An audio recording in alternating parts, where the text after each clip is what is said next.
Welcome to the From the 108 podcast, starring the drunk uncles of White Sox Twitter. He's a Twitter-like whore, an Instagram thirst trap, and your grandma's guilty pleasure, Beef Loaf. A West Coast attitude in a decidedly Midwest body, My Sock Summer. And your host, he's sharing obscure music thoughts to give you time to hit the bathroom, Cheesy E.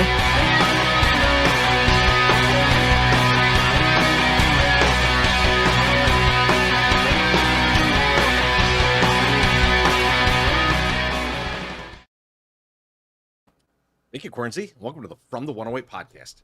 Get ready for some baseball, beer, and bullshit. And remember the drinking rules. If Beef Loaf says allegedly, or that he made a video about that, which he makes about 100 a day now, you drink. It's a big video. My Sock Summer mentions his time on the West Coast or blames his kids for something, you drink. If Ozzy Jr. suggests Robin Ventura as a manager, you drink. And if I fuck up the intro or make MSS appear to be dumb, which is not tough to do, Not lately. Drink. Speaking of of course, you can make all of us drink for just $1.08 or more. I see someone already has. So let's get this first drink. Our guy Lucky Spag says, "Saluti to Beef, Chirizi, and my fake Italian friend, MSS." Cheers, Spags. Salute, you Irish bastard. Who's more Italian? I got MSS jokes or too, Big. Spags? Wow, he's got them, definitely got the better Italian name, that's for sure. I'll say that. We'll have them play that game where they scream at each other and throw up numbers in the middle of the street that I learned about this weekend. Can't wait. Lucky. But fellas, speaking of drinking, gotta ask you, what are you drinking tonight? Beef, what you got, buddy? Taking a week off from drinking all that free beer that we still have 8 cases of, Treasy, and I am drinking the G4 Blanco tequila. There we go. It goes down easy. I was having red wine before this, but I decided if I go red wine the whole show, I'll just be a sweaty puddle here. I'll just be such a fucking mess. So we're going tequila. On too. Nice and clean. I went sleeves today. Yeah, I'm a different getup. Just trying to be trying not to show so much skin. I feel like I show too much skin during these shows. Too much titty. Getting everyone hot. So yeah, tequila tonight, boys. My Sock Summer, what are you drinking? We're continuing down the path of extinguishing bottles and finishing bottles. I mean, I'm not going to finish this tonight, but it's a 1792 small batch. It's quite there's a shitload of there in there. I mean, listen, if I do get in there, fighter. That means that Isaac Ian Jr. has talked for 3 hours, and I have gone upstairs to get ice cubes twice. So which one of you motherfuckers turned down my sounds? All right, don't do that anymore. I turned down the sounds because don't you do that? You stop it. You yelled at me one time when I played a sound and you were like, I turned him back up before we even got in here. You turned it back down. He turned him down. Yeah, he turned him down. Boom shakalaka. That sounds good right there. We need that. That's what we need. So loud. I want it loud. I don't want. Fuck somebody up. MSS is a mumbler and talk over her. That's why we need a loud sound. It blares and then he gets scared. He backs up a little bit. All right, we'll do that. We'll do that. But now, I'm drinking some 1792 small batch. Cheesy E, what are you drinking tonight? I'm also taking a week off from beer. I got a bottle. I got a bottle of wine. What kind of wine you got there? I got some Spanish wine because it's a Reserva. Reserva. It's a looks Rioja. good. So I like it. Yeah, Beef. Fuck. You said the thing about sweating from drinking too much. Oh, I had this. I was drinking this first glass, and I was like, MSS saw me get up, or when we were, getting ready. Yeah. I turned on a fan and just pointed it at me. So like there is a fan. Well, the red wine gets you hot, man. It's what it's made for. It gets you warm, keeping the air circulating, keeping me cool. So I'll be all right. I'll be all right. I'll get some sangria. You ever got some ladies hanging around and they get a little chilly? Glass of red wine will heat you right up, man. Don't worry about that shit. I'll probably get a little sweat Absolutely. Going, but, let's get these drinks that we just got. Comments are on fire already. We haven't even talked about anything. Cheers to very interesting week, gents. Sorry for all my bullshit. Fleetwood Black. No, you were great. CJ's That's his cover band, right? I love seeing you there. CJ said his cover band, Fleetwood Black. I don't think I could hang in that band. I would play bass, but I don't think I could hang. No. You don't got enough soul for that. Man, I'd learn keyboards just to be in that band. Our guy Stephen Bardo, he says, Cheers, fellas. Listen to the festivities episode today and to make me laugh today. Have a good show. I think he meant Festivus. The Festivus. I watched a little bit too because I was rewatching the Parkins. Our guy Danny Parkins. Congrats to him, man. He's gonna be making that big dough, baby. That big TV money, baby. Absolutely. I love Danny. He's very skilled, great host. Guy who looks like that, getting the TV money, it's a mitzvah, Trees. He has a face miracle and body for radio. I mean, he looks like he's like a wire figure, and they just put the minimal amount of clay on him. They'll make him fight. They're like, hey, we're gonna put the least amount of flesh on you, muscle wise, everything, and you probably can't grow a beard right. But we're gonna put you on TV now, so it's just a little odd. I gotta wonder if we're gonna get that gift basket from him for propelling him to these new heights by having him on the Festivus show. Festivus was the launch for him. It seems like if you're thinking about things that have happened in the past year to propel him to these new heights. Yes, sir. It's Festivus, or I don't know what. So pretty much.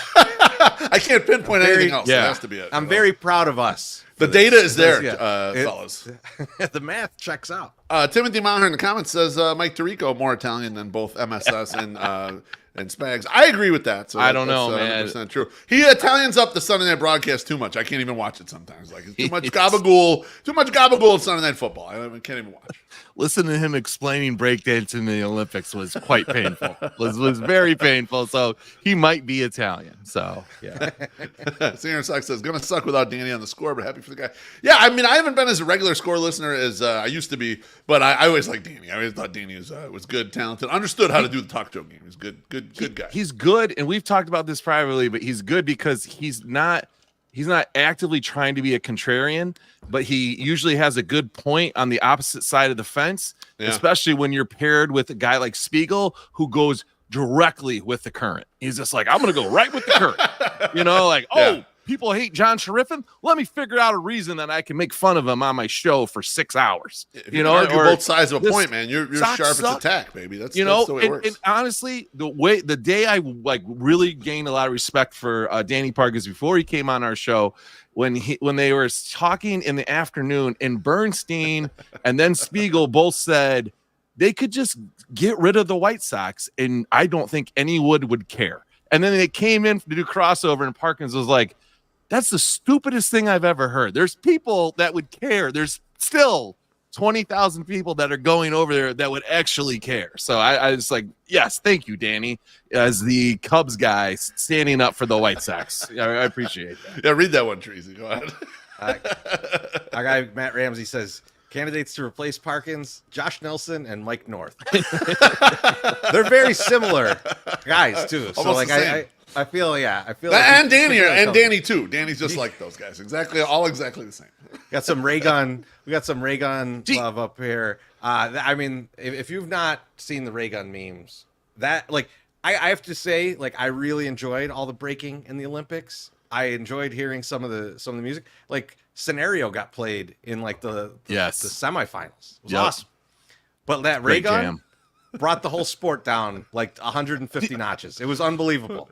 Apparently she rigged it for her to win in Australia, and that there's a little thing, but I read the Click article and it was bullshit. But I was gonna say I don't know enough about it to say exactly how it happened. But her name is Rachel Gunner or something, and Rachel Ray Gun. I was like, that's cool, man. You actually made a good name out of your real name. I mean, I barely know what you guys are talking about. I watched 2 hours of the Olympics, and I realized I just don't care about the Olympics anymore. I was like, when we were younger, Tracy, we watched the Olympics that shit would be on the TV the entire time. I think I caught some of the men's basketball when they were in the semis, and then I watched the gold medal game, which was great. Stuff was terrific in it. The semi basketball game, the semi men basketball game, that was fucking awesome. That was a great game, and you didn't expect it to happen. And it was. I loved it. There was also the women's final was really good. There was a really good game too. I didn't see that one. But the breaking. Beef, I think you would have liked the breaking, but I don't think you would have liked how long it took. Because they had the duration way too long. The actual each battle, because they're doing battles against each other, were short, right? You're talking 3 to 5 minutes. We're talking a couple songs, right? A couple parts of songs. Yeah. But it's like a round robin and then a round of 16 all the way down to the final, and they did it all in one day.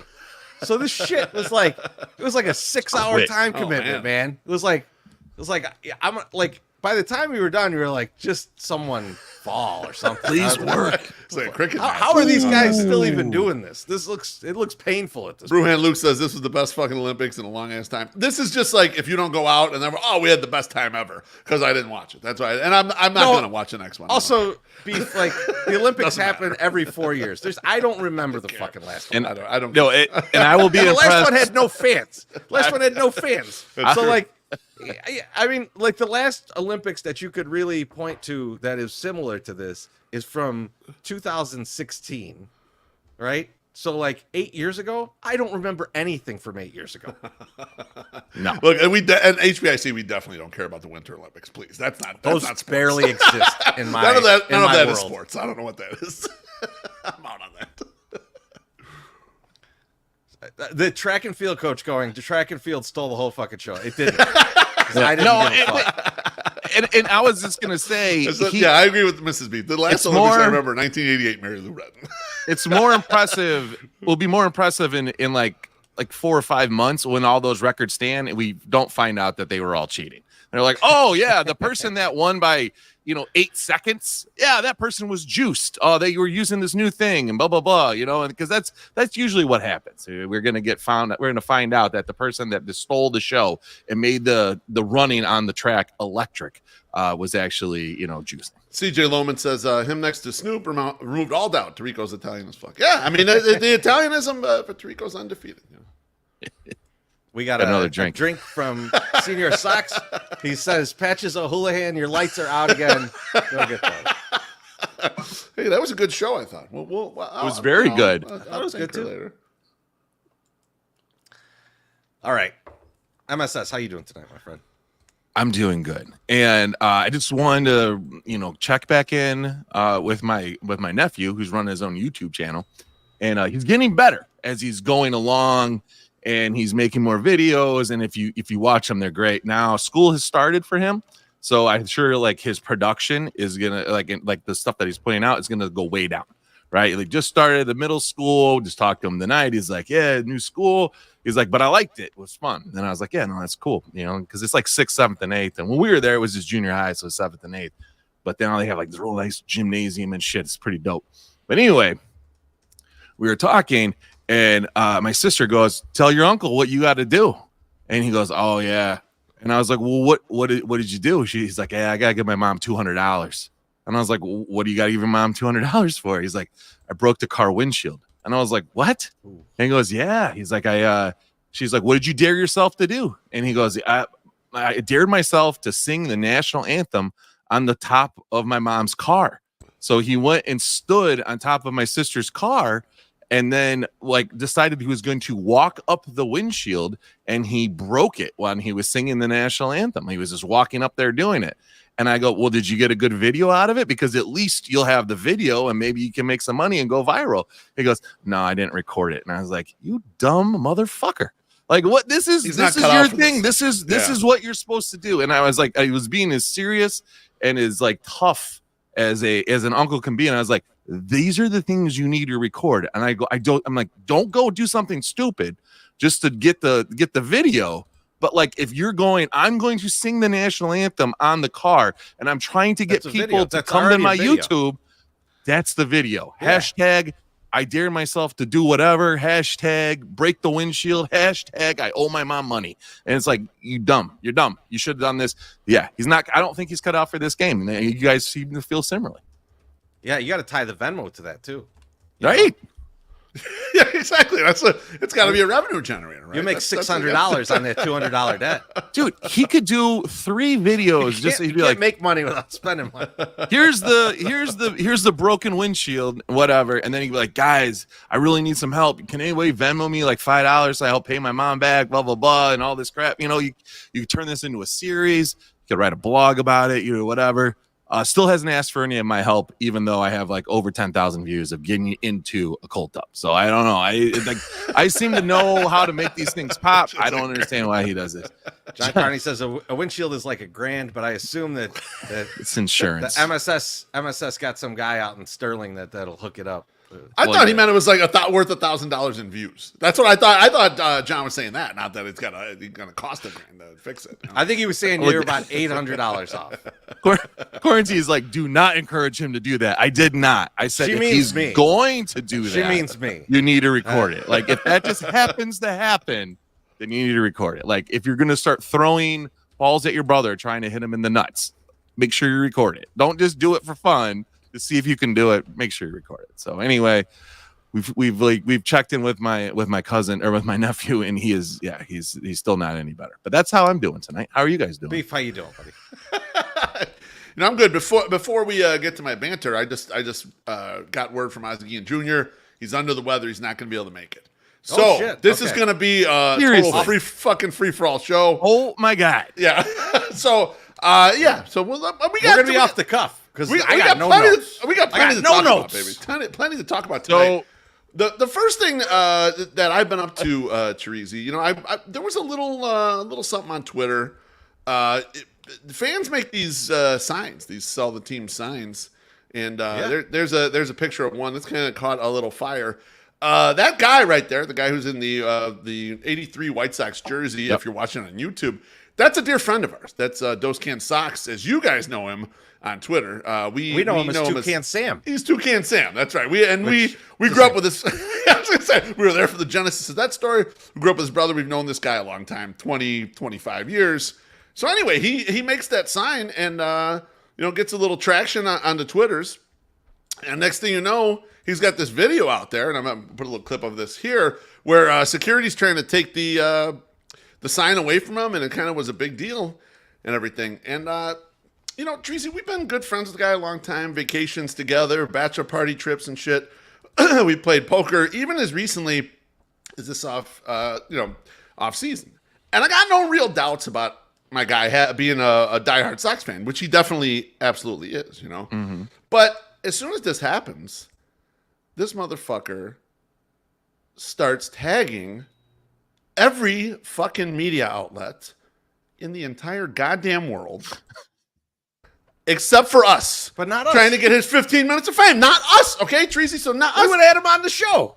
He could be sitting here right now telling his case. But no, he does it. His old friends, people that he's known forever, he don't tag us. He tags all these other little bullshit things that are way smaller than us. And at first I was like, I'm going to let this go, Treasy. But then I was sitting there thinking, the disrespect of this motherfucker. I know security was trying to get that sign off him. You know what I wish they would have done? I wish they would have taken that sign, wrapped his skinny, crippled ass up in that sign, and thrown him right off the upper deck for the level of disrespect. In fact, next time that happens, security, call down and get me, and I will come up there and help you. He ain't that strong. He's hit cancer like 20 times. Throw his crippled ass off the upper deck for the level of disrespect for not tagging us. Not tagging us, Treasy. He didn't tag us. What the fuck? That's way over the line. That's way over the line. Fuck that. What I thought you were going to say about this is that with a sign that big and how skinny he is, he should have brought his fat brother to hide the sign under his belly. We know this is a proven method of getting things in the park. The under the belly hiding spot is undetectable by White Sox security. There's no way. They have not found any instrument that can see through or detect through a layer of fat. So he really messed up there. I think that's really where he screwed up. I also was like, my man, you should have tagged us instead of all these other things. But you know what? I think maybe he was just like, hey, I don't want to take the easy route here, but he didn't realize how much disrespect was painted within that. Very disrespectful. Just incredibly disrespectful. I didn't even know. Ozzie Guillen Jr. won't even show up on our show. Nope. Because of how much we got disrespected. Got disrespected by a friend. We got smacked in public. We got smacked in public by an old friend, You know what? It's funny because I did not know that it was his handle. And when he continually posted it and I kept seeing it, and I'm like, wait a minute. And they're like, oh, hey, did you see so-and-so's thing? And I was like, oh my God. Why is he not tagging us? And then Slim Mick's like, oh, he didn't want to get you guys in trouble. He's like, he ain't gonna get us in trouble. That's not gonna happen. That's not it. That did so not cross it was his mind. it was just kind of rough. I was shocked that was the guy we know. I was like, what the fuck? Man. He's got too big for us. He's too big for us now. I also it brings up another point too, Loaf. One sign and then he's holding this sign like it's Jordan after he won the fucking NBA title. Look at how that looks. Guys saying to us, and we'll get tagged every other week or so. Me, you, Nelson, sometimes Treasy, and it's like, hey, can you guys organize a night where everyone just walks out of the park? And I can't ignore that shit fast enough. Because no, I don't want to do more work for you. You organized it. Like if somebody came to me with an idea and said, listen, on August 22nd, we're going to walk out of the park at this time and we're getting all these people coming. We're going to get some coolers. We're going to be in the parking lot. We're going to get shit faced. Okay. Could you please retweet this tweet of the plan that I have come up with of all the work that I'm going to do? I would say, absolutely. Let me get that to my people and we will retweet that. But no, I am not going to be the campaigner that goes out there and says, hey, let's not go to the Sox game, guys. Or, hey, everyone come to the Sox game, and then let's leave the Sox game. No. I just don't want to organize someone else's food. Party. Right. All right? Not someone else be in charge. It's not my party. I don't want to organize it. In fact, and I don't care. If it's my party, I don't want to organize it either. Just to be honest. You put up K-Dog's comment. He says he knows MSS too corporate Sox affairs. Shit. Is that what it is? MSS is street cred. Now we're like pariahs. You can't even say, "Oh man, you know what? You're not allowed to say anything against the team because you got MSS on the team." Beef. This could be it. This could be it. So I want to hear from Sam now. If it's because MSS is too corporate, because just think about like 10 minutes ago, Beef. We're just having a nice little conversation about Danny Parkins and how we put him up on a pedestal and got him all that TV money, and MSS could not wait to get into, and his partner talks so much crap about John Schriffen. He's like, yeah. It was like it was like the defense shield. It was like Brooks was watching this and he texted him, "Hey, make sure to talk about Schriffen." It was the easiest. Strapped on the bulletproof vest for. It was the easiest. It was the easiest thing to go at. It was the easiest example to show you how he just goes with the current. The other one was saying how great Rick Hahn was during the introduction of Pedro when they hired Pedro and said, oh, look at the life returning to this man to finally have his guy back in the driver's seat. And that worked out wonderful, and that's a much better one. That's a much better one, but that would have went against the Sox. Yeah, no, see, it worked out. No, you know what? Am I corporate? No, I'm not corporate. I've always been fair. As soon as they fired Pedro, I said, hey, no one's naming the major problem that's still there. You can get any manager you want, but if we don't get good talent in the office or on the field, we're not winning anything. So, like, if that's being corporate, if that's towing the corporate line, then I'm towing the corporate line. And I feel disrespected by certain people and a certain person last night, especially, and people that saw that information, I feel disrespected when it goes down to, oh, you're just on his payroll. That's why you don't agree with me. No, bitch. I don't agree with you because you're fucking wrong. Why would a guy that's been in the fucking position for 7 fucking years, 7 fucking years go, oh yeah, I don't really like the guy, we kept him around. Yeah, because you know what? That's what the fucking team does. The front office keeps people around they don't like or they think do a bad job. They just keep everybody around. No, I like that because MSS is refusing to call out anybody in this. It's just all vague yelling. I'm just mad. I know. It's like Brick Tamlin gesticulation. Loud noises. Listen, I don't fucking tweet that much. You can go through and look at my tweets from last night. You find out exactly who it is, and it doesn't matter. It is. And that, you know what? And that was another thing that is segued to. They're like, oh, there's different defenders. I'm like, we're not even talking about him. We're talking about the guy that hired him, who apparently doesn't even like him. Was that towards us? Because I don't think Treasy and I defend Schriffen at all. No, it's not. I don't think I've even really given an opinion on Schriffen yet. No, and you know what? I did. I gave one to John Greenberg. I said, I don't think Southside stand-up's all that bad. That was it. It's like, do you like? We're like, I don't know. We don't watch a lot of games. I can, like, oh man, I'm hearing again. So like, I don't know. As a person, I can't hear him from my seat in 108. Exactly. As a person, I like him. I think he's a great guy. I think he's good for the whole little thing. He's trying to get involved with people. We're doing everything. As far as the broadcast, does he need work? Absolutely. Is he the best announcer we've ever had? No. It's his first year doing it. He's figuring it out. It's an epically bad season to finally try to find your footing in something, right? And he's trying to be a good person, a good announcer. He's trying to keep a job. And everyone's like, oh, this guy fucking sucks. Should I espouse my half-ass theory on this? I have a half-ass theory. Feel free. We got time. My half-ass theory on the Schriffen thing is a lot of the sides being chosen, like you'll see like criticisms are super fucking nitpicky or whatever. And I'm not talking about fans. I'm talking about people who are like people like us, maybe like we're fans almost content media or media content creators, whatever. Big J's. When you jump into that realm right there, there is a level of I want to stay with the mainstream media on this opinion. They don't want to jump the side of like, oh, you know what? I don't think it's too bad or this. Because you watch how nitpicky they are, just trying to find anything to stay on the side of. I want to stay on the side of the radio station. I want to stay on the side of the people who could make something happen for me. It is kind of funny to watch, especially for fans. It's different because the fans just give you whatever their fucking opinion is. They're just like, "Well, the guy sucks. I can't stand him or whatever." Or I like this guy. But watching the media types, it is funny to watch them kind of line up. I need to stay over here, otherwise, I might get in trouble for this. Like it's really hilarious to watch. Because he's not like respected by people, which I mean, okay, whatever. Yeah, he's had a rough go in Chicago. I don't want to go on people's shows that you're going to sit. Speaking of respect, did Sam tag Schriffen in any of these? Because man, I need to know. I didn't look at all of them. I know we weren't tagged in any of them. I saw some tags of people, and it's like because someone even shot me a DM. It's like, man, this guy's really going for his 15 minutes of fame hard here. I was like, yeah, this guy, he's really pushing himself. But no love for us, boys. I'm sorry. Yeah.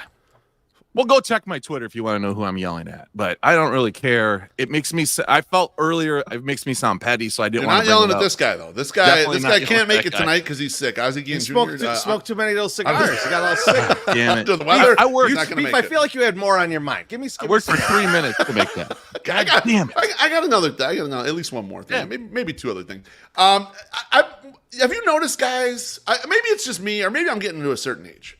But is it possible there's more prostitutes walking around Chicago these days, like in broad daylight, than there ever was? And I'll tell you what, I'm driving the other day. I'm driving down Canal Street, and in broad daylight, I see this very beautiful woman, scantily clad, but not especially young, walking with this guy who's like a super dorky-looking guy in cargo shorts, and it looks weird. And Treasy, they're walking on the wrong side of the street on Canal. Nothing wrong. Canal has one side that has sidewalk when you're between 26th Street and Archer. One side has sidewalk. The other side has this like little narrow thing that's like dirt, and they're on the dirt side, weirdly walking together. It looked real sketchy, like they're gonna go under the thing, and like there was some shit was gonna happen. That is a sketchy scene. That's a sketchy scene. And even downtown lately, I've been catching just randomly, and again. Not particularly young, but like very scantily clad, dressed, and Gabe might be right. It says beef float's horny. It's possible. It's possible. That's what I was asking. Horny. Is it my age? But like scantily clad women, just like kind of hanging around, and I'm like, I think that's a prostitute right there. Have you guys noticed anything? And when there's nothing that brings the internet together like being a bunch of horny little freaks. So wow. So I think I have not seen this. I guess by where I work, there's just, I guess there's not a hub of less prostitutes. Like what you're seeing. The merch mart, no horse. Okay. But what I will say, thanks for calling out where I work. But like what I will say is that what I have seen more of is like when I'm going to pick up one of you guys in the neighborhood or going to coming out of our homes. That's what he's trying to say. He said trying to come out of our houses. He's horse coming out. Between Pilsen and Bridgeport, there are an excessive amount of massage parlors that have sprung up. A lot. And there's excessive amount of guys in cargo shorts walking into them. Those are all legit. Treasy. That's not what I'm talking about at all. Socks and sandals doesn't scream to me massage guy. No, It screams to me John. Let me just clear something up. By ethnicity, none of the women that I noticed were Asian. Okay, so it's not a lot of these parlors are owned by Asian owned. I didn't know. No, I haven't seen Asian prostitutes. I think these two things are unrelated, Pete. I think these two things are unrelated. Both increasing. You know, Same. like the stock market. we used to have. Oh, go ahead. Mrs. Same Deep said they've always profession. been there. There's a lot. Yeah, there is a lot of massage parlors, nail shops, and whatever. The fuck, you know. There's more Chinese now. restaurants, according to the Bridgeport Neighbors Group. Yeah, it's too many on Halstead. Well, Gabe says he wears cargo shorts. We noticed that. You do. Yeah, I saw you going into one of those places. Dave. Hope you I got a used to good wear deal. cargo shorts too, but then I got too skinny. So I can't Guernsey wear says probably. Have you seen how expensive everything is? Could be. And John Carney says the ladies of the night are warming up for the DNC. I didn't think about that, but like when I that's a noticed good it, point. It's a good pull. Bring Yeah, that up. That's a Like, good point well, because that's possible. any of these Super Bowl. political conventions, like Final Four. they ship in whores from all over Yeah. the country. Yep. It's like Whores. it's That could be like a great the, folk song. like- we're shipping it's like in in- whores. it's like in Tommy Boy, and that's when the whores come in. Man laying down the trick money. that's where the Their Republicans behind fucked up. shake. The Republicans are trying to fuck our shit up by giving us all the immigrants and everything, and they're like the illegals. They're piling full of illegals. They should just ship whores in because we know most Democrats can't get their dick in their pants, so they're gonna fuck them. You know, cash so I crop. mean, this is what it is. Yeah. I mean, that's it what is. happens at any of these big conventions. I just think that like the political ones seem to have way more of this. Like you've heard these stories, and it's like they just like you know like the entire state of Wisconsin had to import all their whores for next week. That's what I mean. These didn't look like Wisconsin women. I'm not. You know, I'm not. I'm not Hey. judging, but I'm gonna. Give me I'm gonna the go on a height. limb. Give me the height of the hair. What's the? What are you trying They to were say? below here? the weight limit, which I expected for Wisconsin What women. It was are not you trying Wisconsin to women. say? Where any of them say, They're "Oh little- crap! Oh crap!" Oh, hey there. Nope, it was nothing quite like that. I don't, you know, I don't know. I think, yeah, we went. I mean, a prostitute Olympics. I don't even know the categories. K-Dog, that's your specialty, man. Oh, I mean, come I on. can't do that. I don't. I mean, categories. I don't know all of them. I might know You some know of them. all the I've been married a long positions. time, man. I don't know all that weird shit. Like Best you guys do. doggy, best hand job. You're the porn guy. You Oh know wait, no, what? you're not the Like, porn guy. I'm sorry. I'm not sorry about that. You're the porn guy. quickest way to get a condom on a client, you know, like, you know, no hands, condom roller, you know, that kind of shit. Danny You can Reyes do all says sorts of stuff. makes sense why they all left 47th and Sister. Perfect. Poor comment. Danny's out there in the prostitute desert, man. I'm sorry, Danny. He's like, where are they at, Sorry. man? They went down to Bridgeport. Fuck. Oh boy. God damn. God damn. It's a lot. It's a lot going on right now. So, Beef, you got more for us? Or You got I do, anything but do else, we want to or- go to a break? I got more shit, but let's go to a break. Why don't we do a read? You want to do a read? Let's do it. Yeah, We can do a read. It's live. So here, we can just do it at any time. Booyah. Back to school. To prove the dad that I'm not a fool. That's Billy Madison. And you said you want more deals, so they are excited to bring back daily specials at Lawrence's Fish and Shrimp. Monday through Friday, our popular Tuesday and Wednesday specials are staying, which is a full large order of shrimp for $14.99 or a full light order of lightly breaded shrimp for $16.99, which I think is actually about a pound. So that's about what you get. That's a lot of fucking shrimp. I don't know if you guys know that, but new to the lineup is a Meatless Monday special featuring a half order of the new plant-based shocking shrimp. And we think that the Thursday special will be a hit. A full order of catfish strips at a discount. Now, on Friday, they're giving some love to the delicious, flaky, made in-house ocean perch. So you can try them all and let them know what you think. Let me know what is your favorite, and maybe I'll send you a Lawrence's gift card. You can stop by one of our 4 locations today or visit their website at chicagoshrimp.com to place an order for pickup or delivery. Come see why Lawrence's Fish and Shrimp has been serving up the seafood you crave since 1950. that Tuesday deal's nuts. That was a That's very good, crisp right? That read, Tuesday MSS. deal is really good, but yeah, don't sleep on the Thursday deal. Have you guys had the catfish? I have in not. there? No. I haven't. Oh no. man, The perch is good too, right? The perch is very good. I like the perch a lot because they put the perch on the sandwich. You could get a fish sandwich there with the perch. I just wanted to call out the back to school graphic with the late Rodney Dangerfield in there. So if you're not watching, great movie. When I saw this today, MSS, yeah. when I logged in and I saw this, I was like, I don't know what the ad's gonna be, but I fucking love this. Oh, hey, real quick before we get back to Loaf's musings, if you go to our website, if you go to 108.ing/merch, use the code LIVEBUY5, LIVEBUY 5. You can get $5 off any merch you buy during the show. It's been working. Every time we have a show, at least one person has bought something. So go and get that. The first 5 people that do it tonight get $5 off their order. That's 108.ing/merch, and it's everything. You get everything there. I mean, that takes a shirt down to $19.99, and you show me any independent blog that's going for $19.99. Not going to get that from Future Size, I'll tell you that. Exactly.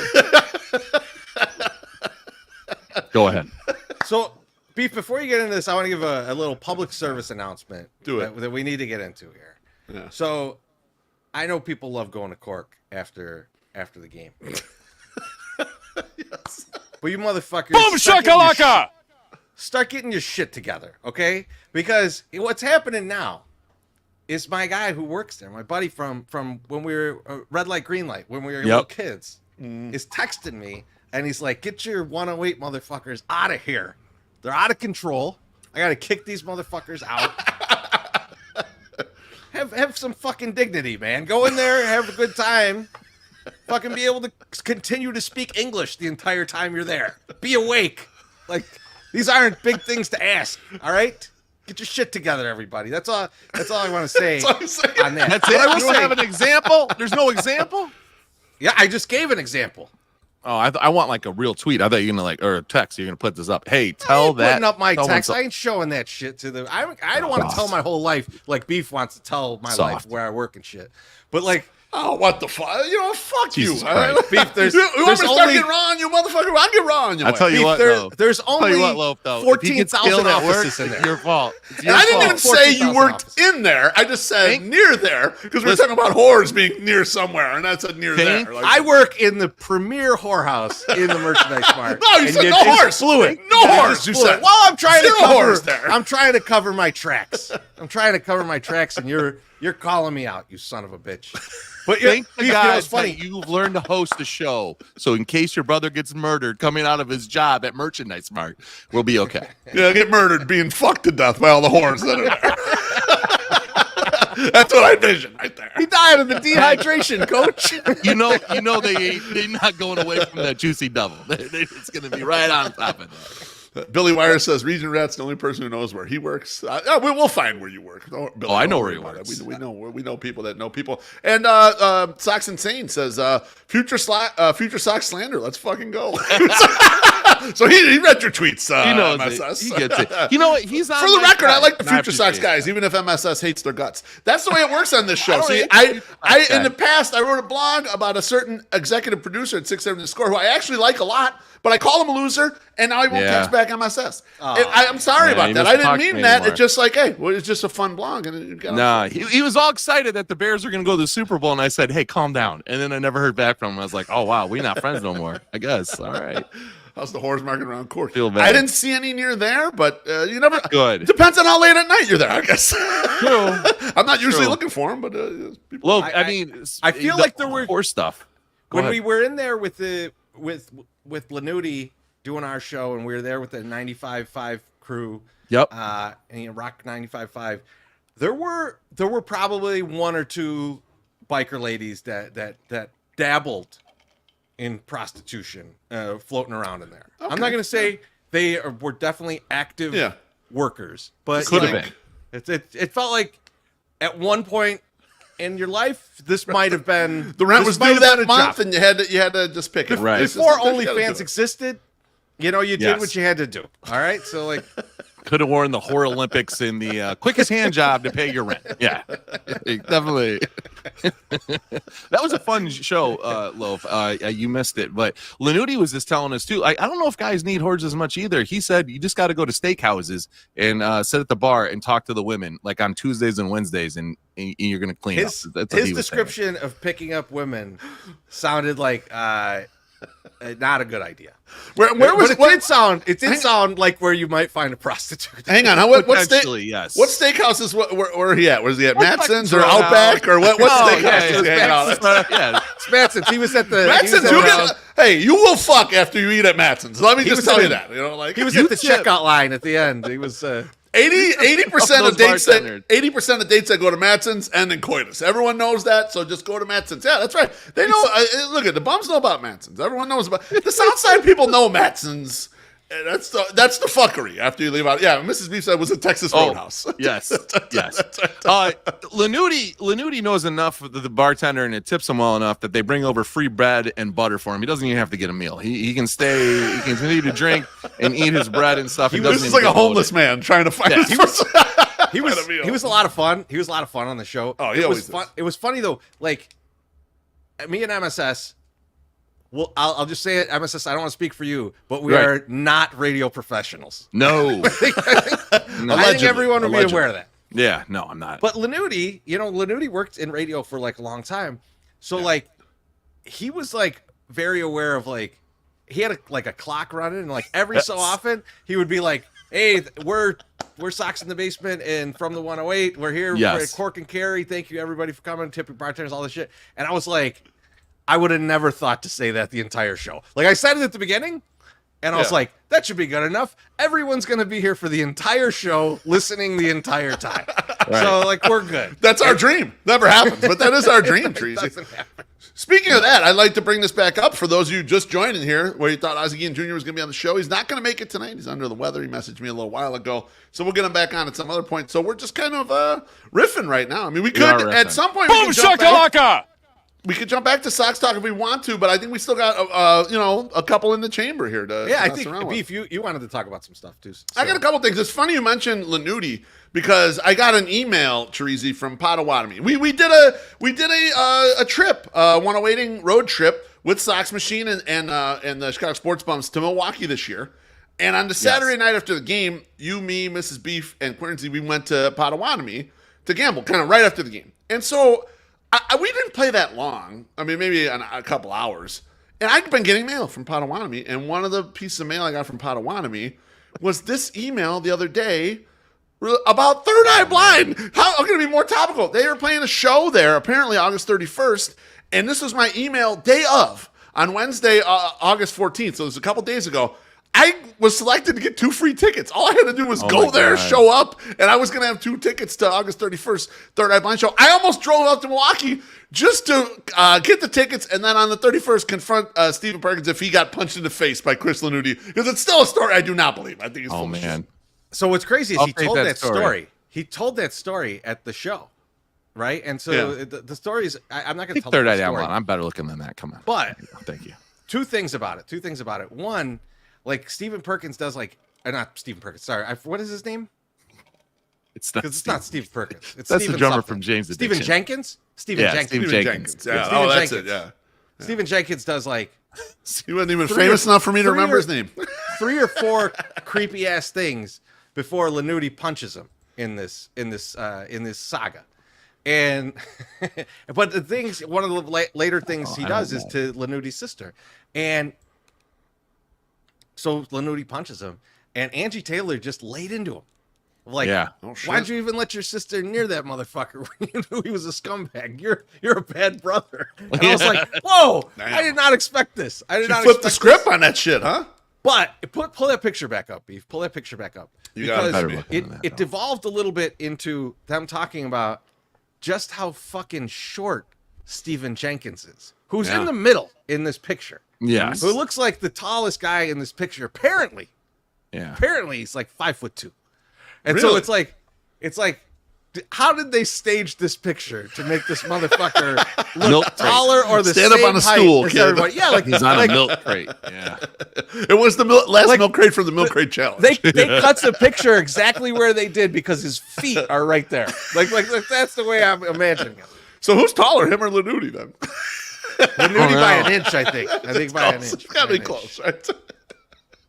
Lenuti's Oh, got yeah, a girth. Lanuti was a lot of fun. It was a great show. It And was like fun. it was crazy being there with 95.5 because if there's one thing that we can easily cross over with, Beef, it's a fucking metal crowd. That's true. All right. Oh, really? There was this dude, Road Dogg. because like people were there. This dude who rolled up when he first rolled up, I was Yeah. like, "What is going on?" Because he comes up to like on a motorcycle and he's just revving the shit out of it right outside of Cork, like real fucking super loud. And I'm like, "What the fuck is this?" And nothing. I didn't say shit. Angie Taylor ran right by me, runs out into the sidewalk and starts yelling at the guy and says, "Congratulations, you won the smallest dick competition." And I was like, holy shit, what is going on? I was like, maybe she knows this. She don't know this guy at all. Screaming at him. The guy comes in. He's a big motherfucker. Yeah. And he's got like bandana on and shit, Metallica shirt. He looks like he could have been one of our primos, Beef. And we're just doing the show and we're just talking shit. Did he buy you a beer or what? And he's way into it. He's Okay. way into it. He He's is. like, I love these fucking guys. I love these guys. And he's like giving us these. Yeah, and I'm he gives like, the double horns. baby, these are my people. These are my people. I felt very much at home in this environment. It was nice. It was nice. So we should do more crossover shit with crazy metal motherfuckers, I think. Oh, dude. And maybe that's why we go over so well at Reggie's. Maybe that's why. Yeah. The crowd does well there. That's true. Yeah, no. Yeah, he was cool. Road Dogg was cool. He's got a 108 hat now. I'm like, dude, I go, what size is your head? He's like 7 7/8. I go, here you go. You can fit into this because it's big. So gave him a Yeah, he free was hat. psyched. He was psyched to get a big hat. He probably hangs at the Big Brim Club, Beef. So like What is up with all these big-headed people, man? Like, you get so many. Here's what I gigantic say. waterheads, It's HGH. man. Everybody's cycling. This Everybody's is what I cycling say. HGH. I'm gonna say this. They started making hats smaller. That's what it is. Because if I have a vintage like trucker hat, those fuckers still fit my big ass dome. They don't fit like the new trucker hats they make now. They don't fit. Like you got to be under 7.5 to fit in those fucking things. that's And right. I ain't over Under 7. 7.5, like a majority of the population. Probably. I'm just saying they don't fit big heads. But Yeah, trucker yeah. hats are supposed to be that way. Like they're supposed to be bigger, and now they make them small. Probably a little, our little guys. Von Dutch ruined the market, man. He It's did. not my fault. I'm Not six- my Could fault. never fit in it. Yeah, 6'2", you just have a small head. Just gonna have a gigantic head like you. Yeah. Gigantic nose, small Why you head. got a big Rottweiler head, Beef? I'm sorry. No, it's not that functional having a huge head. You know, like I don't know. It's not. It's not. So to have cut or uncut, it's a good call. I'm more of a Uncut. 7 1/8, but I am you. cut. So, God damn it!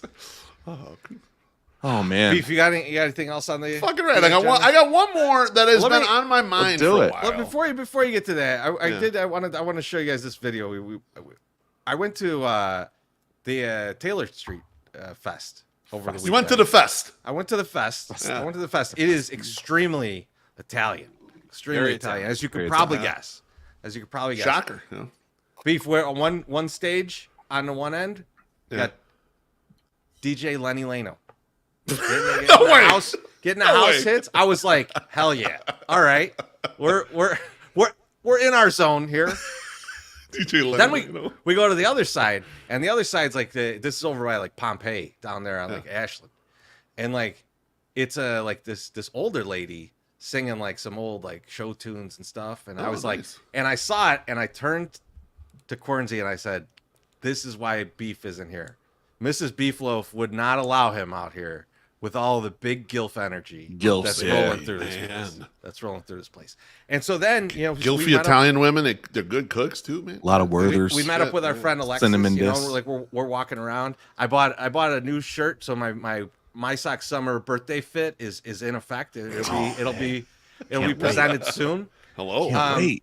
But Alexis is like, you got to go to this competition that's going to happen, and this is like right in front of Vintage, like kind of right in the middle of the festival. And now if you're listening to this is just going to sound like gibberish. All right, I apologize, but this was just going on in the exact middle of this festival for like 30 minutes.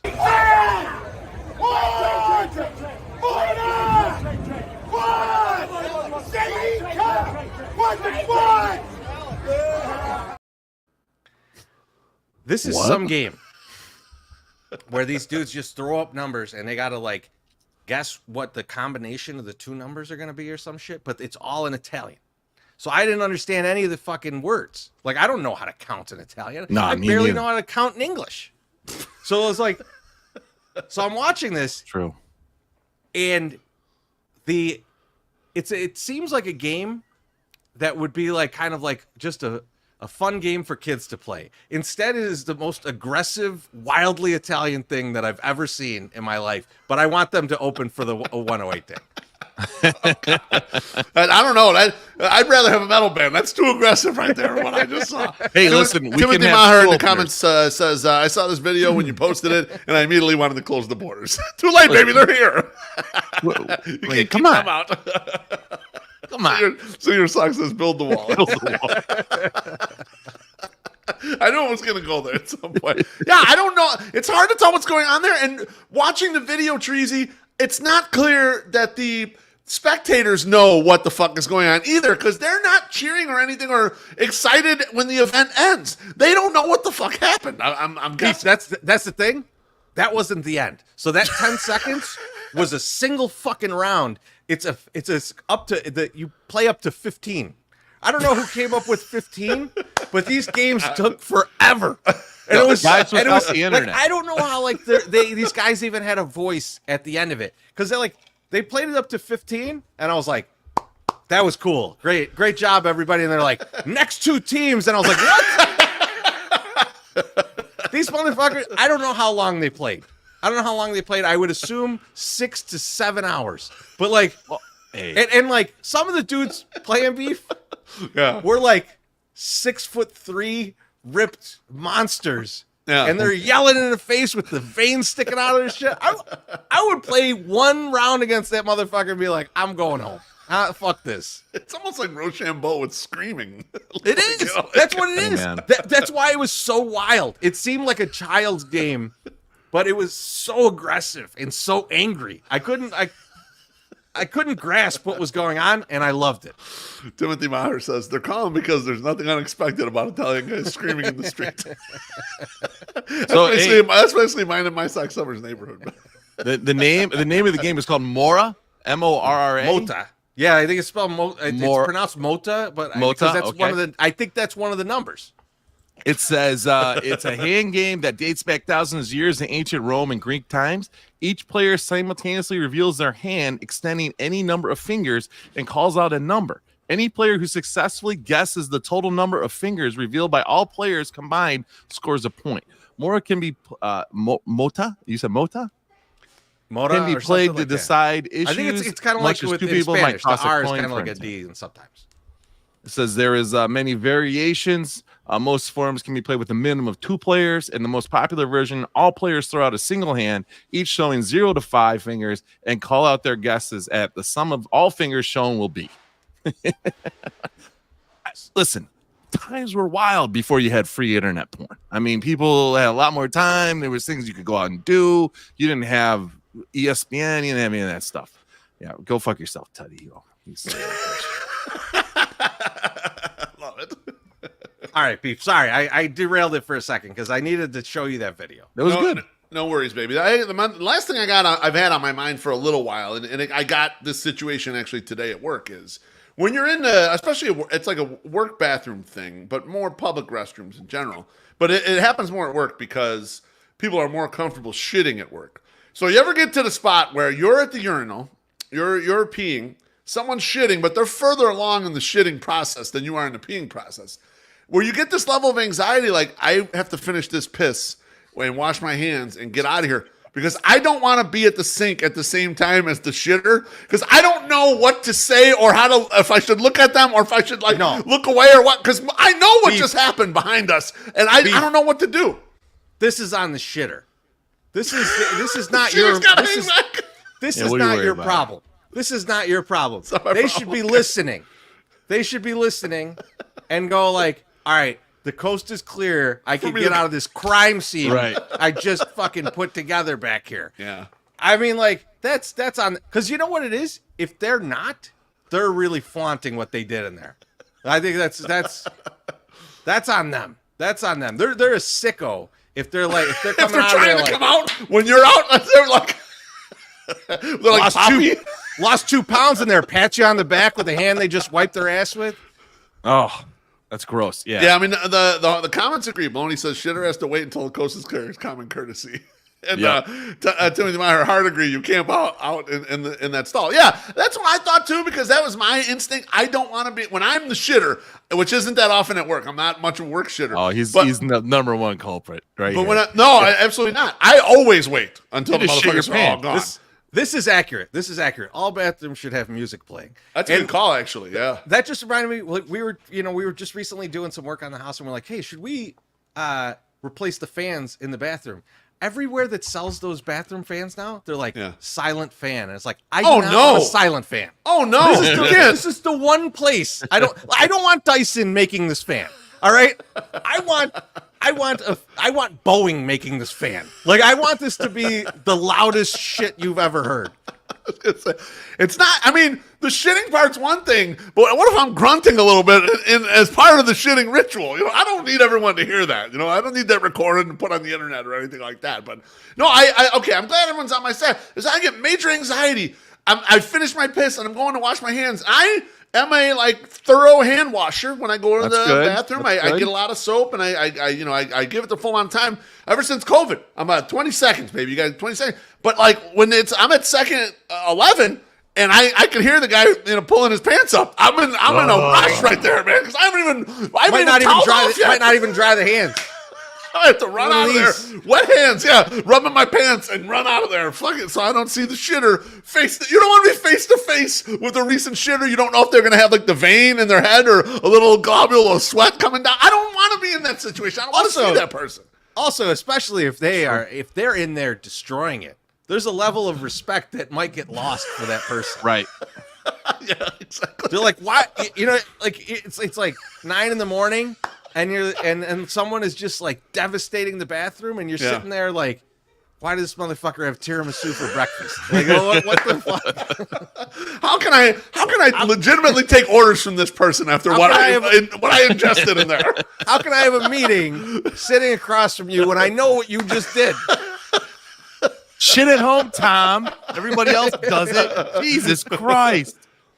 Tiramisu for breakfast. Might not want to go in the bathroom. John's in there again, shitting. He's gonna come out told to get back to work. It's like, good God. Motherfucker don't even courtesy flush. Come on. Timothy Meyer says, you look directly into their eyes as they come out. Then you tell them you called the police.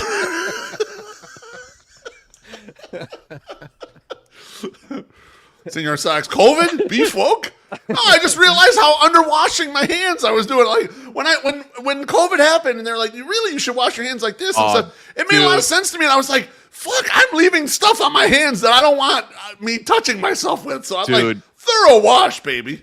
That shit's over though, because we were watching a guy last night. Not for me. For my goddamn hands, I'm washing good. I feel everybody else though is back onto pre-COVID stuff, because there was a guy annihilating a Chicago hot dog in front of us last night, and he couldn't go 22 seconds without shoving half his hand in his mouth and licking everything off, and then grabbing his son's stuff, and he was doing. I was like, fucking gross. MSS pointed this out to me, Treasy.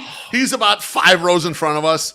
It was vomit worthy watching this man envelope his entire hand to get the juices from the hot dog multiple times. Fucking disgusting. What the fuck are you doing? You did not wash your hot hands before you got that hot dog, and then you touched your phone, and I know that those things are expensive at the game, but they're not that expensive. No. No. I mean, it was just, and his wife had it, or girlfriend. I don't know. They had kids. I'm assuming their wife, but she was holding. Someone fucked that guy. Is what MSS is trying to say, Treasy. I didn't believe it either after watching all that, but hey, it happens. His wife was holding the dog like, I don't know how to fucking eat this. It was like taking pieces off of it and eating it, and then the dad is reaching over and grabbing the pickles because she doesn't like pickles and putting it on his. And it's like, sir, you don't need any more things on this dog. You don't. Like, you have way too much there already. You're having trouble with it. You're licking yourself like a dog. Please stop. All right. Beef, you got more? You want to? Because I do want to ask you about something, and it's White Sox talk. So I'm sorry. It's White Sox. People are gonna go outside now. But the comments were really enjoying the 1 hour. John Carney says, "Who needs guests? This is the way." It's whatever. Don't worry. We're only gonna be on this for a minute because this is just gonna segue into the next part. But like, Beef, we didn't get to talk to you. You know, we did a quick show. Last it was week good. I watched it from the lake. I was drunk because we had the Friday show, so we didn't really get deep into it. We got a little deeper into it on Friday, but really on Friday, MSS, we talked a lot about like how the fuck are the Sox going to get fans for the rest of the year? Yes. You know, more than we talked about this, but like the Grady Sizemore hiring. You know, we were talking privately, Beef, and one thing you mentioned, and I was like, oh man, you know what, that makes a lot of sense. That makes a lot of sense, which was you thought Sizemore is getting in there, getting some reps as a manager before he moves into the front office and works in the front office. So give me a little bit more on like what you're thinking there. Yeah, I mean, that was my guess because I was out at the lake and when Pedro got fired, I put a video out there a lot of people seemed to like. I was saying Getz should get his ass in that dugout for the 45 games or whatever, 43 games that were left of the season and get under the hood and find out what the fuck is going on. And instead, it looks like he sent a representative to do that exact thing for him because they made it clear, well, one, Grady's not really qualified to be the manager. He's just been a coach for a year or two. And two, they made it clear he ain't going to be the fucking manager after the end of the year. Now, there's been some conspiracy theories saying he's going to do it or whatever. But my assumption is that what they're doing here is like grooming him for a front office role, but get a little experience doing this, or at least getting him more entrenched. So they're going to restock him in some other place in the organization. Front office made sense to me in a way because he can be a real nice conduit from front office to the players, especially how much they were saying the players love Grady. They're just huge fans of Grady. And so that's kind of my thought process there. So in that vein, though, like they seem to have quickly fallen in love with Grady. The front office has. I mean, Josh Barfield worked with him previously. Mm-hmm. And I asked you this at the game, and I just want to reiterate on this and talk about this a little bit. Is there any element of it is that, like, Barfield and Getz just think that Grady's just a really cool guy? Like, you know, like in Seinfeld where, like, George is, like, enamored with Tony DeMimbo? Yes. And he's like, he's just a cool guy. Like, do you feel like they're like that at all? Because, like, I feel like when they talk about him, they don't say anything about him being smart. they talk about like, absolutely. He's great with the players. He was an alpha male when they were playing. They were the scrubs. They weren't very good, either one of them. Barfield or Getz. He was a goddamn alpha male. So it's like, we got one of the winners from when we were younger. One of the cool kids, and he's part of our group now. Now we're in charge. We brought in one of the cool kids. We're cool now. By proxy, we become cool guys. It feels so much like that, Treasy. Yeah, so we're all going to go rock climbing with Grady. Well, no. These two comments are great, right? Because it's like we're all going to go rock climbing with Grady now. And then Gabe says the Sox are playing harder now. The Sox are still getting their balls bashed in on a nightly basis. Yes. Yeah. They got their ass whooped last night. I feel like they're going to go with the same winning percentage for the rest of the season. And people are going to go like, Grady had such a great effect on them because you're like Josh Barfield. We're all like him. We're all like Josh Barfield. We're all like Chris Getz. We just think Grady's a cool guy. We just like he's handsome. So he talks well after the game. Exactly. Doesn't know what the we fuck remember he's him doing. being great on the field, so he's got to be great here, right? We're gonna be like, we love this guy. We love this guy. He did a great job. I'll say this though. We're what gets lost in that what you're saying there. I agree with you. They're still getting beat, but they also traded away anybody that had any talent that was doing anything well from the team, and then they're still playing. You are so horny for Grady right now. No, that is Grady horniness. Or to start like so MSS. You could tell in 4 games No, you can just tell that in 4 games. I can't. Okay, tell that. all right, no, I checking, can't tell that. And And what I have like referred to it as is the same thing when Miguel Cairo came up after LaRussa got sick and went away. Yeah. Like the team rallied then too, and they won like 10 games or something. And it was like they were like, oh, look at this, they're making a change, and then it went right back down. So that's gonna happen. We're aware that it's gonna happen. But they didn't even get that. No, won not one really. game. Yeah, they won they one. didn't even get the real. Yeah, the Cairo bump was decent. Like this is like, this is not good. But it was a tough game against Cairo. the Cubs. They did shut their pants and Friday, they lost like good. 8 in a row, right? When they were like right there for the wild card, they like shit their way out of the wild card in 2022 because of Cairo. You know, this is terrible. So anyway. No, I don't think that's it, but it does appear that they're playing hard. I think people are just happier because they don't have to listen to, well, we gave a really good effort tonight out there. And we fought hard, and sometimes the ball just doesn't bounce the way you want it to bounce. Like, for the 15th fucking time that week, you've heard that from Pedro. So he's a different, he's think newer. There is more honesty coming from Grady, but seems like it.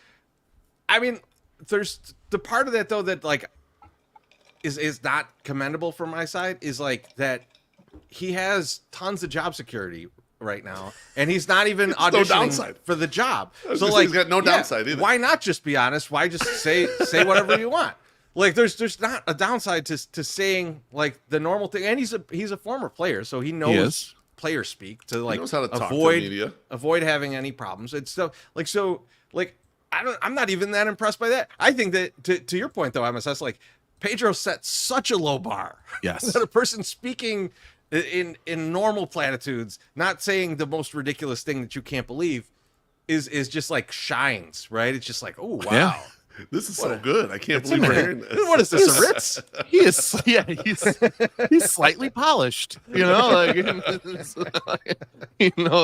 I've thought of that Eddie Murphy bit a million times, like with the win, and then also the Sox is coming close to winning. They're like, God, we're just starving for that dub, and then they're like, man, look at that, it's almost a Ritz. We almost had a Ritz. Somebody gave us a little bit, and then that wasn't a Ritz. It really wasn't. It wasn't even that good. We just won one time. Drink for Mailman Jack. He says, happy birthday to Jack. me. Happy birthday, Jack. Cheers, my friend. Happy birthday. Jack. Happy birthday, buddy. Jack, that whole segment on shitting, that had nothing to do with you, my friend. Exactly. Yeah, no kidding. We wouldn't want to interrupt. That's right. Your burrito eating ways today. Go. Oh yeah, that looked down. like a great burrito smash. too. Holy shit. John Carney also brings up the Grady's ladies. We're going to talk about the Grady's ladies a little bit. Yeah, I got a good, nice little story time. Our investigator has been on the job. He's on the job. But before we get to that, I want to talk beef a little bit more because, like, me and MSS touched on like the manager search a little bit, and like that, like we want to believe what Getz is saying about like, hey, we're going to go to a different org. We're going to get someone who's actually, doing not necessarily managing, but in uniform. So they're coaching, they're doing something. And he kind of insinuated that it would be like from a good org. Like, where do you stand on that beef? How much do you believe it? And is that what you're looking for too? I mean, I think I fully believe it at this point because a lot of the things Getz has said has actually happened. And his power has not been usurped yet in the ways which we saw with Rick Hahn. But you got to remember, the stakes are real low right now. It's not like, we're getting close to winning something. And now everyone's like, everyone wants to be the one who's controlling the victories.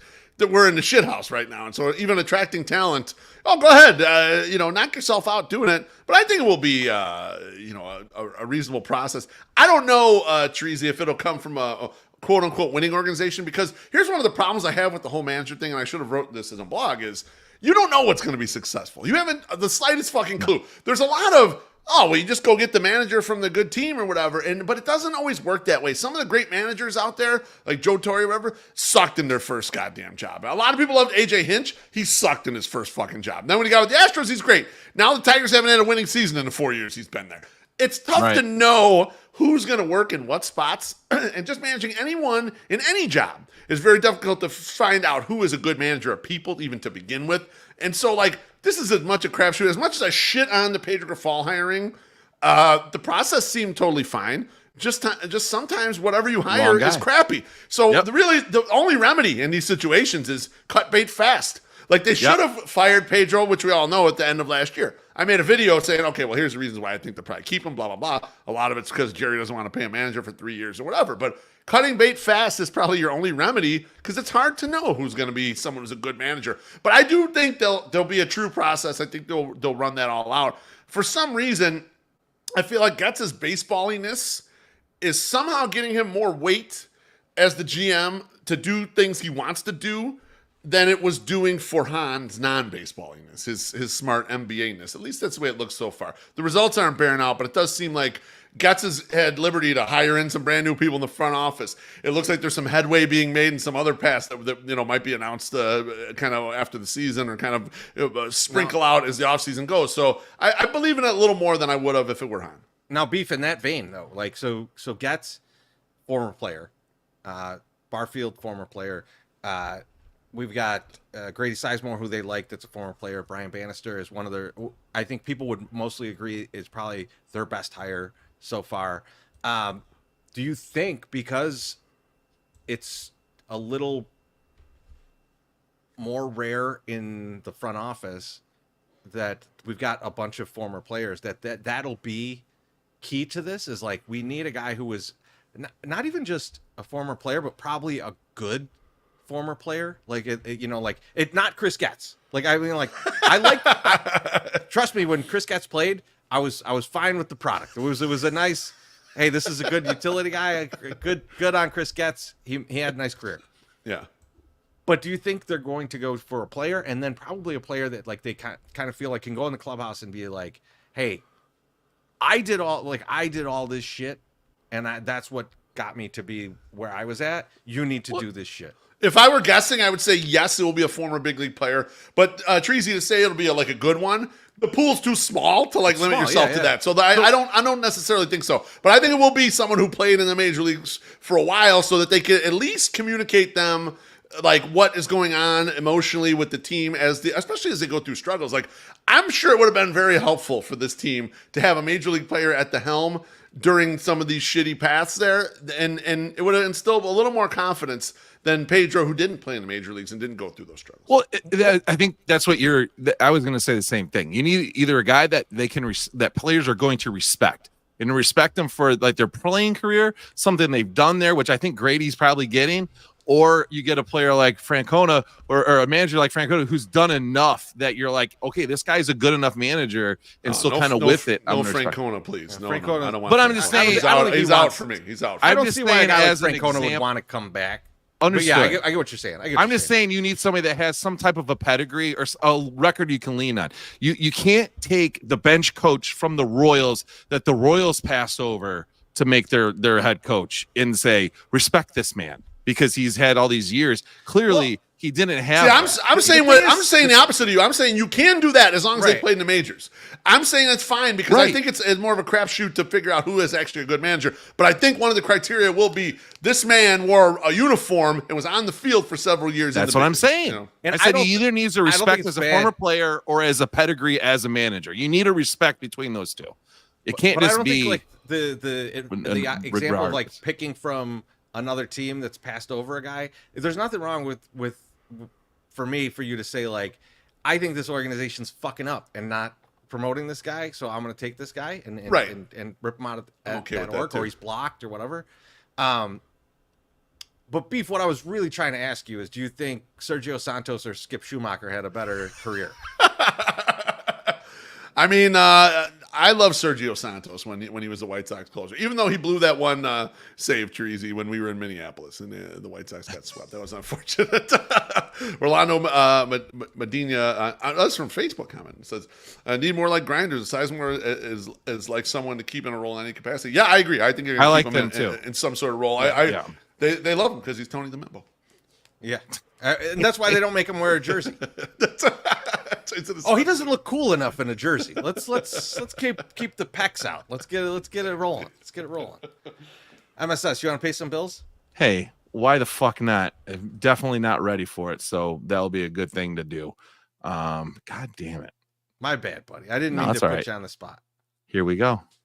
With the back to school season upon us, it's important to ensure your vehicle is ready to handle the increased demands of daily commuting to and from school. That's why our service team at Orland Park Mazda is here to help. Here are 5 crucial services your car needs to be prepared for the back-to-school season. 1. Rotate your tires. Start the school year right by getting your tires rotated. Properly rotated tires provide enhanced safety and performance for daily commutes to and from school. Number 2, fresh oil change. Regular oil changes not only promote engine longevity, but they also contribute to enhanced fuel efficiency. Number 3, replace your air filters. These play a crucial role in maintaining the clear air intake for your engine and the cabin. That's the air you breathe. 2, replace the wiper blades. Clear visibility is essential when navigating through school zones, crowded drop-off areas, and busy traffic. Don't want to hit a little fucker. 5, check your belts and hoses. Regular inspection and maintenance of belts and hoses can prevent potential failures that might leave you stranded and disrupt your busy schedule. I fucking hate that kind of shit. I definitely do not want to get off my schedule because a hose broke. Mazda of Orland Park, home of the Zoom Nation. 8910 West 159th Street, Orland Park. 708-444-3200. Zoom. Couple quick comments I want to get to. Luke says, why are we not talking about Willie Harris, though? I do think, like, for the most part, like, Chris Getz is going to, and Sergio Santos is included in this. I think he is going to avoid going back to the well of White Sox players.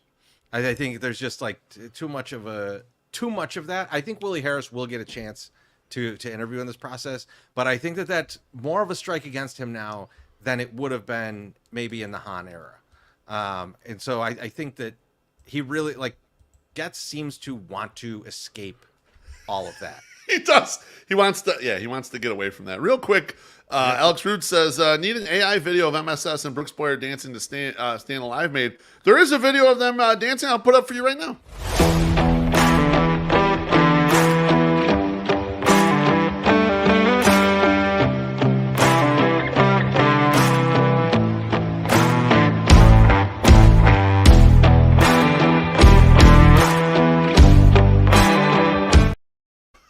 Definitely glad we did not delete that. We needed that. So I'm glad it's still there.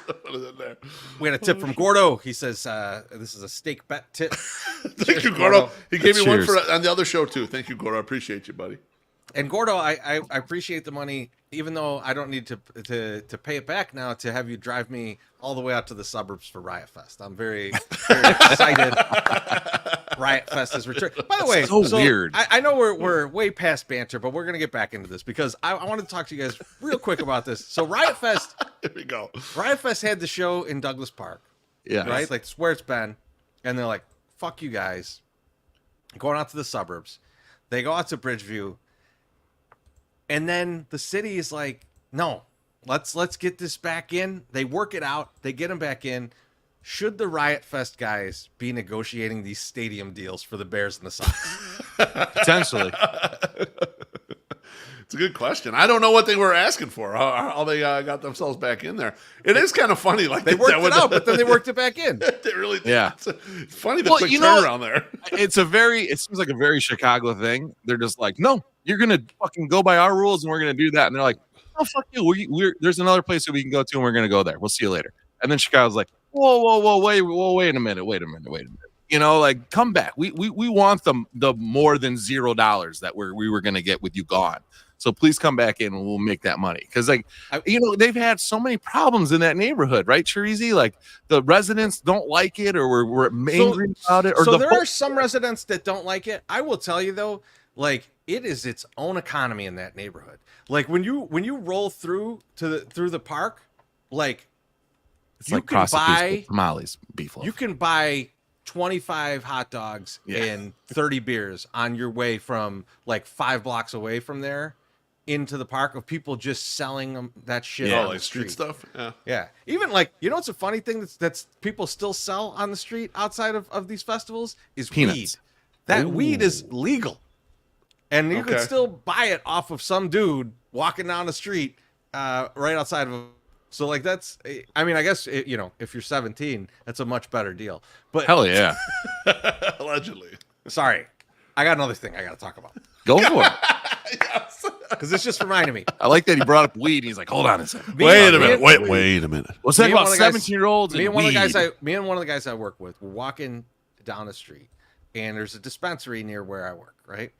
And we're walking by, and like, there's like a kind of like an alley, little driveway thing that comes out, and this lady is coming out of there, and she's smoking a joint as she's rolling into the street, right? And she's like soccer mom looking lady, you know, in like a Toyota Corolla or something, you know, just rolling in, smoking a joint. Weed, dude. And all I could think was, when did this jump happen?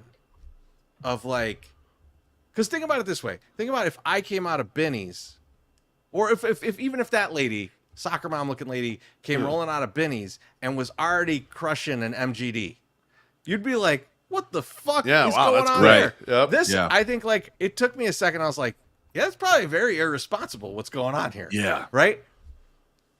When did things flip where, like, you're at the point where, like, it's like, dude, please smoke weed and drive around.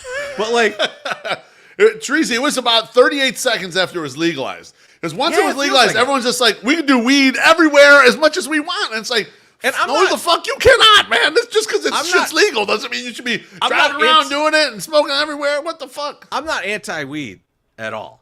I'm very pro it being You're legal. very pro-weed. I'm very pro people using it. But in fact, I think more people should use it so you motherfuckers calm the fuck I down. was gonna say I'm pro legal. I don't know if I'm pro more people using. I think there's a little overuse there. I think more.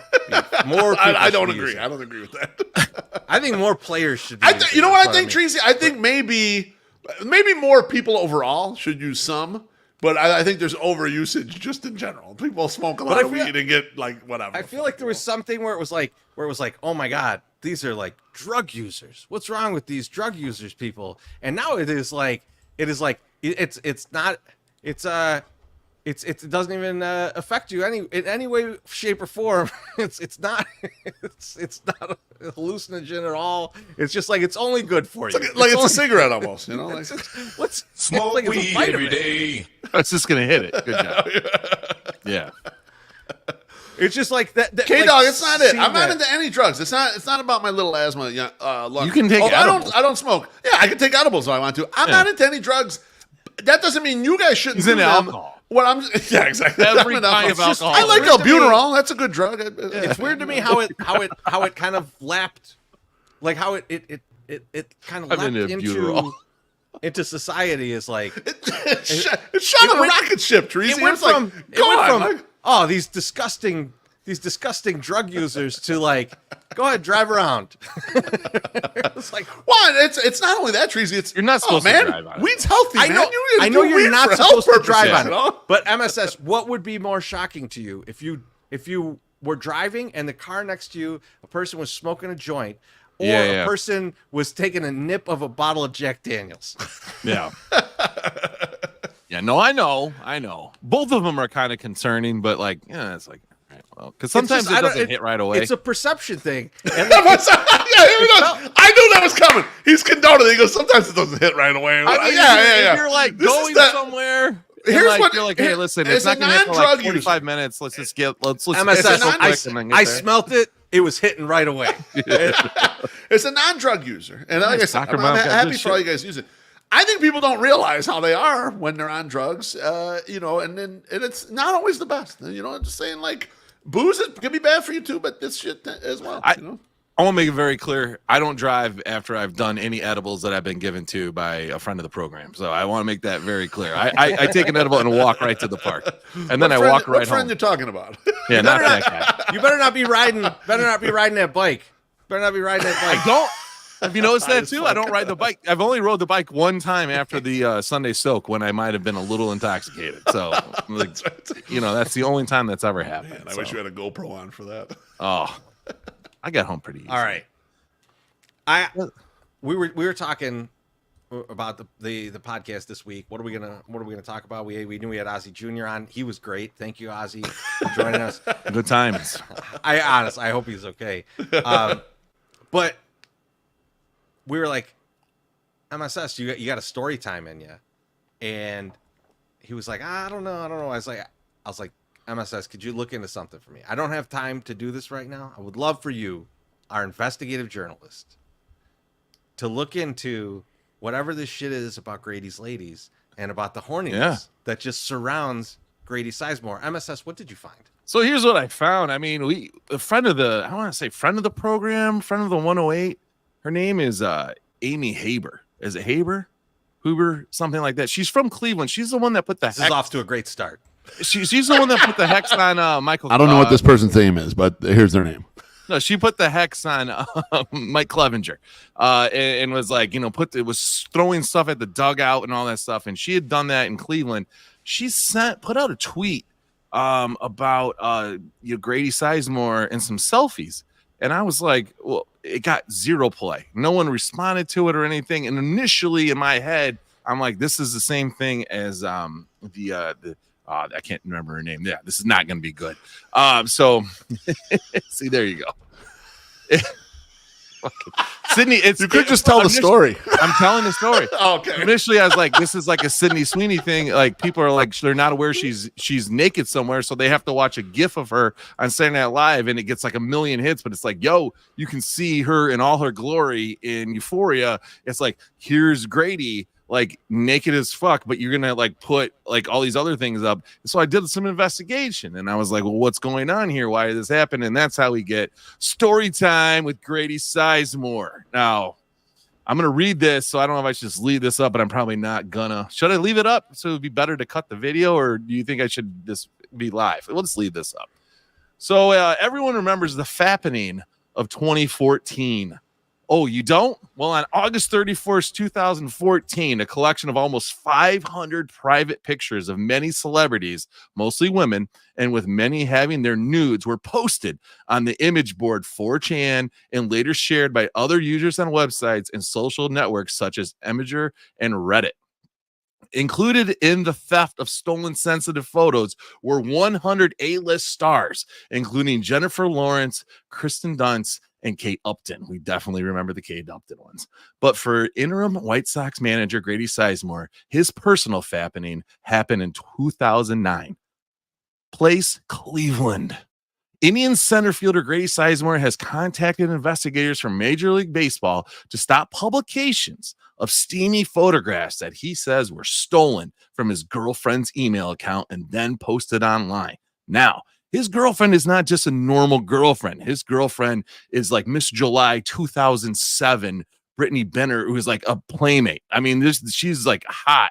And one of the photos that was stolen, which I'm not going to show here because that's stolen property, he had her centerfold up on the sink in the bathroom, and I think he was doing a little magic there with his beneath his shorts to her centerfold, which is good. So anyway, somebody stole they stole the pictures from him and they put us on online. Sizemore took the photos, which first appeared Sunday on a website, with a cell phone standing in front of a bathroom mirror.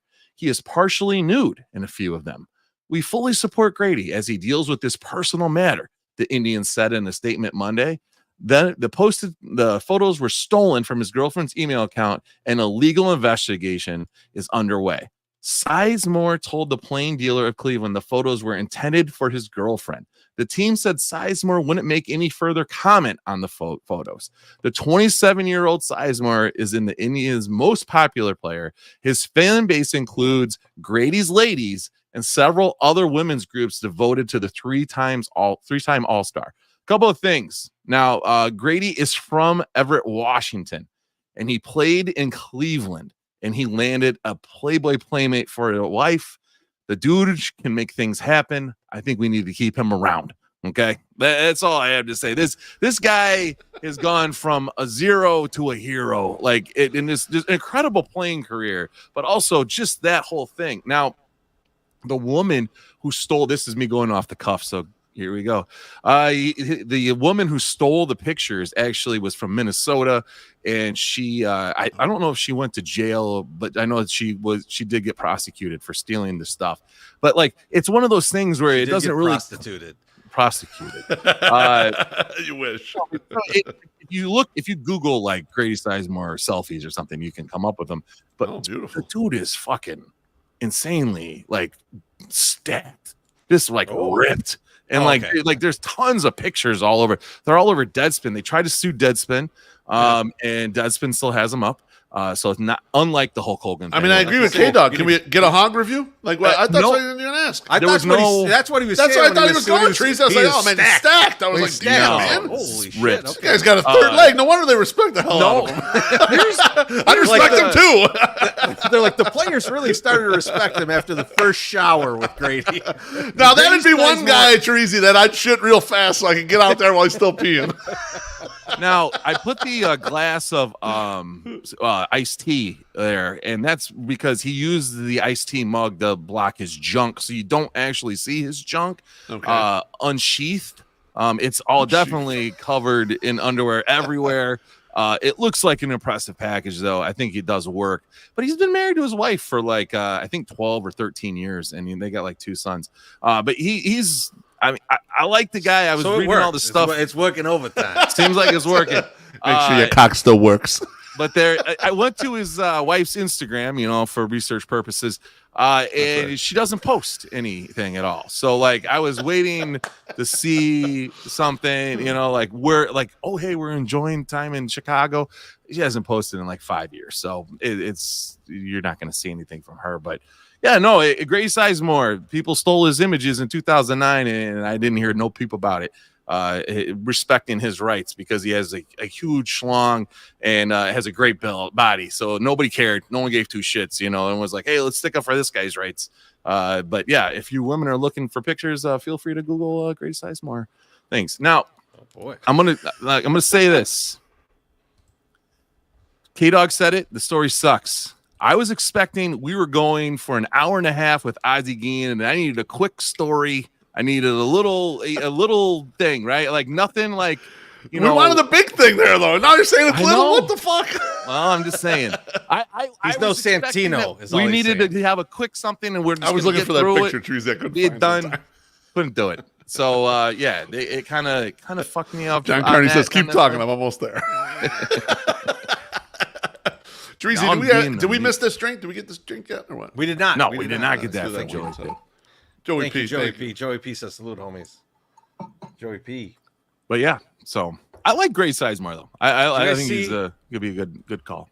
Did you guys see the Joey P. impersonator getting his ass kicked during the Cubs Sox game? I did see that.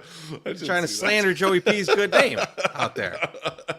He would have tore shit up, or he would have got out of there. One of the two. I wouldn't fuck with Joey P. That's a dude I would not fuck with. I had HBIC on my left, and I had Joey P on my right. That was a great fucking Cubs Sox second game of the Cubs Sox. Off the field, not on the field. That was great. It's not gonna happen. Not gonna happen. All right. Brooks Boyer would not approve MSS. of that. Get sort of mad. Thank you for digging into that. I'm sorry. I appreciate it. I thought we were going to need a little bit. What's wrong Don't with be that? sorry. Yeah. We just talked about Grady Sizemore's hog for 10 minutes. No. I usually do better, though. And we still don't know. And we still don't know. So we're going to go out on the internet and try to figure it out. My Brandy Taylor one was way better because I needed to fill some time. I was like, I'm not going to need to fill time. Brandy Taylor. Is she out? She's been out. She's been out and she's been making content. So shit. I don't know if she's Here's made a real story. How's that going? I'll check later. I think what her content boils down to is she's allowing guys to pay her money, and then they put the iPhone up on the dresser and they just fuck her, and just pay her money. I think that's the content, actually. Right. Yeah, it's not the best. Okay. I don't know what that means, but I'm glad for her. It's like basically she's prostituting herself. She's out of prison. That's good for her. She's not in prison anymore. And if you want to thank her in the next segment, go right ahead. The next segment is our thank yous and GFYs. Beefloaf, who are you thanking or GFY? I've got 2. First, I want to thank Sandra, a.k.a. Patches O'Houlihan, for coming on the Au Jus. One of the most highly rated Au Jus of 2024, by the way. She was hilarious. Great content on Yankees as well. Very good. Funny story about her getting... Passants. The passant mess with her. That was absolutely terrific. And I want to put a congratulations out there to 108 Morton, who just received a promotion to Vice President of Fuckery. A lot of people on Twitter, thank yous and good wishes for 108 Morton, except MSS, who hate dogs. So I don't even know. Other than that, I'm good. Congratulations, having Morton. spent some time in the outdoors with Morton, my God. he is a fucking menace when he's like, it like MSS. We're sitting there, it's just a nice afternoon day, Right. and someone goes, "Where's Morton?" Now Morton is on like a leash, like a real long like rope type thing. We're like, so he could get all around the yard and stuff that we're in. Right. And I fucking look over, and this dog I don't know what he was doing, but his mouth is filled with dirt. Like he was just eating. Like he wasn't. He looked like happy too, Treasy. There was dirt everywhere, but he looked so happy. His paws were fucking pristine. There was. It wasn't like he was digging a hole and like he was just eating dirt. He was just gobbling down dirt, and he was so fucking happy. And like, I was like, I think he's just eating a bunch of dirt over there. And Beef and Mrs. Beef were like, oh, Morty, what the fuck are you doing? He stopped it. He was upset. He was like, I'm just trying to have a delicious dirt lunch, and you guys are fucking it up. Way to narc him out there, Uncle Chorizo. What a dick. I thought he was looking out for him. I was just commenting on how happy he looked having his snack. Haven't you heard the old adage from the sea? God made dirt, and dirt don't hurt. I mean, come on. I mean, we all know this. It's fine. It's fine. It's great.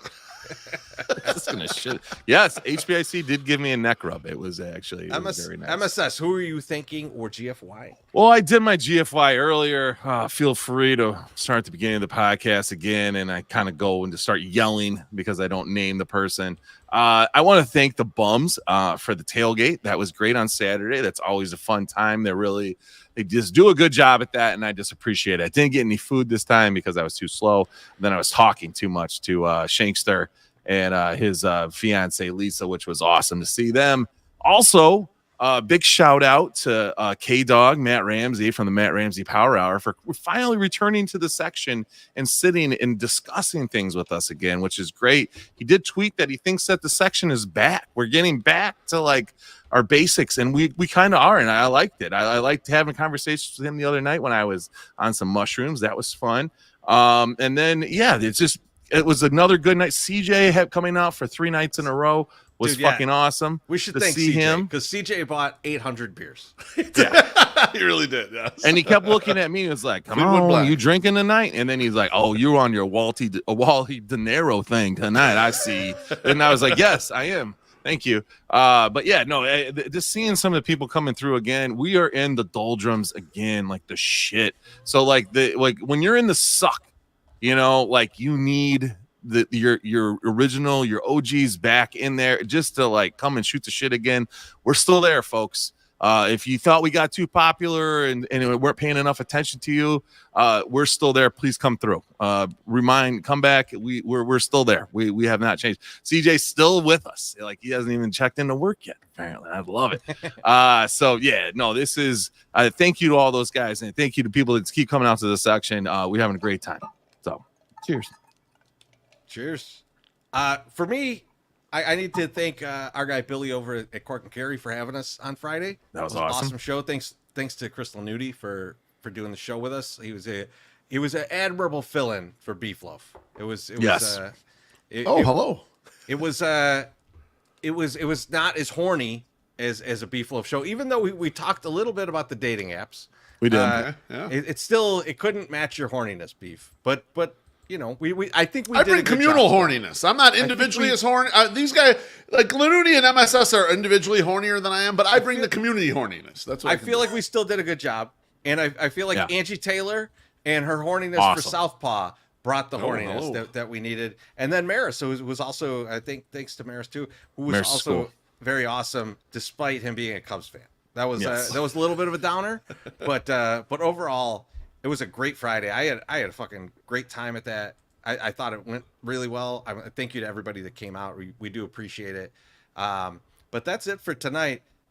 We went off the rails because we were gonna have a guest and poor Ozzy Jr. is not feeling well. We'll get him back on. Cuff. Maybe we'll get him in a soak. Maybe that's how we'll get him next. But until then, we will see you, and everybody have a good night. And we're gonna, what? Let's get a little Greg Hogg tonight. Let's get some Greg Hogg. Greg Hall, the mighty player.